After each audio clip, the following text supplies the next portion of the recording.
aqui, o Antônio Carlos Ranauro Cosolino diz: acordei hoje com vontade de elogiar esse belo trabalho que você faz. Muito obrigado.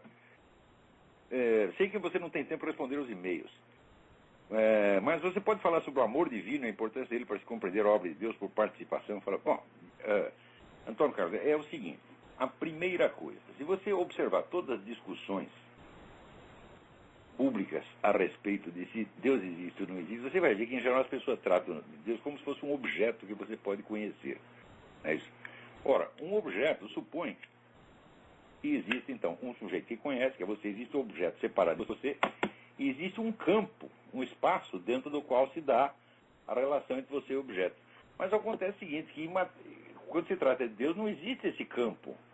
Deus é o próprio campo, é a realidade suprema, portanto abrange todos os objetos, portanto ele não pode virar um objeto de maneira alguma. Então a maneira de conhecer Deus não é como um objeto discutindo quem fez o mundo, existe uma causa primeira, até tudo isso aí vamos dizer, é assunto para o Olívio Dutra, entendeu? É campeonato punheta. Tá, o verdadeiro modo de conhecer a Deus é você se abrir para o amor divino e ver o que acontece. Você vai conhecer Deus não como um objeto, mas como uma pessoa que age. E você, na verdade, você não conhece pessoa alguma como objeto. Porque conhecer um objeto é conhecer a essência dele, conhecer as suas possibilidades de manifestação e dominar intelectualmente a possível conduta do objeto. Por exemplo, se é um gato, você sabe que ele vai miar e não vai sair falando alemão, por exemplo, né? Se é uma galinha, você sabe que ela vai botar ovo e não vai dar leite. E assim por diante. Quer dizer, você conhece a conduta do objeto, você pode controlá-la. No caso de uma pessoa, não é assim que você conhece uma pessoa. Você não tem comando total sobre uma pessoa. Você não sabe tudo o que ela vai fazer.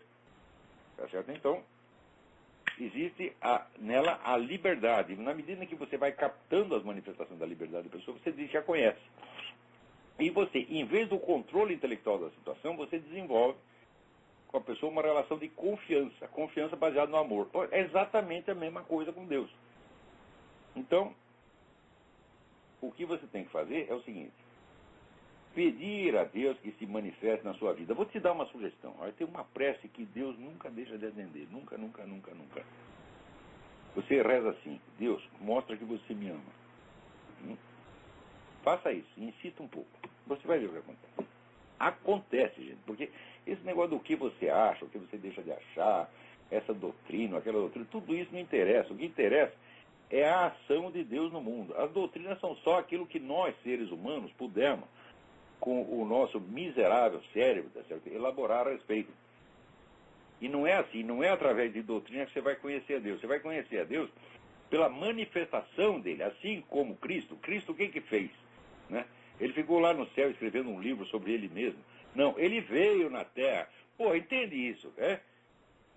Quer dizer, ele veio e agiu pessoalmente, quer dizer, ele mostrou a sua presença.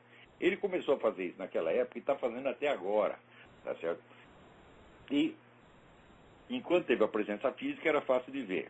Agora não tem a presença física, mas você pode pedir a presença, você pode pedir a manifestação da ação divina, né? Se você não faz isso, então o cara que não faz isso está se recusando às condições mais elementares que tornariam essa experiência possível. Né? Então, o conhecimento, por assim dizer, experimental de Deus, qualquer pessoa pode ter, desde que cumpra as condições para ter a experiência. Se Deus é abrangente, ele não é um objeto que pode ser colocado fora de você, mas só pode conhecer. Você só pode conhecê-lo como aquele imenso campo, tá certo, de amor e bondade, no qual você se inclui, que você está dentro dele. Então o que você tem que fazer? Você tem que pedir que esse amor, essa bondade se manifeste. Né? Então, se ele não manifestar, você fica aí pedindo 50 anos, e Deus nada, né? Não faz nada para mostrar que te ama, então daí você pode dizer: olha, eu acho que Deus não existe. Agora, se você nunca tentou, o cara nunca foi lá, não quis saber, não quis ver, não quis aprender, e diz Deus não existe, então é um filho da puta, tá entendendo?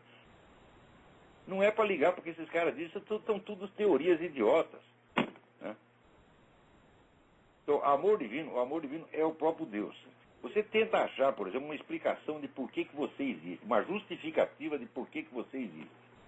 Eu já procurei uma justificação para a minha existência, eu não encontro nenhuma, não tem mais nem meio motivo para eu existir. Somente o amor divino. Né? Mas faça essa experiência que eu te disse. Pede para ele insistentemente: Deus, mostra para mim que você me ama. Isso aí, olha, Deus tem coração mole, meu filho. Deus não resiste a uma coisa dessa. Se você pedir, ele vai mostrar. Agora, se você nunca pedir, né? Então isso aí é como você querer ganhar na loteria sem nunca apostar.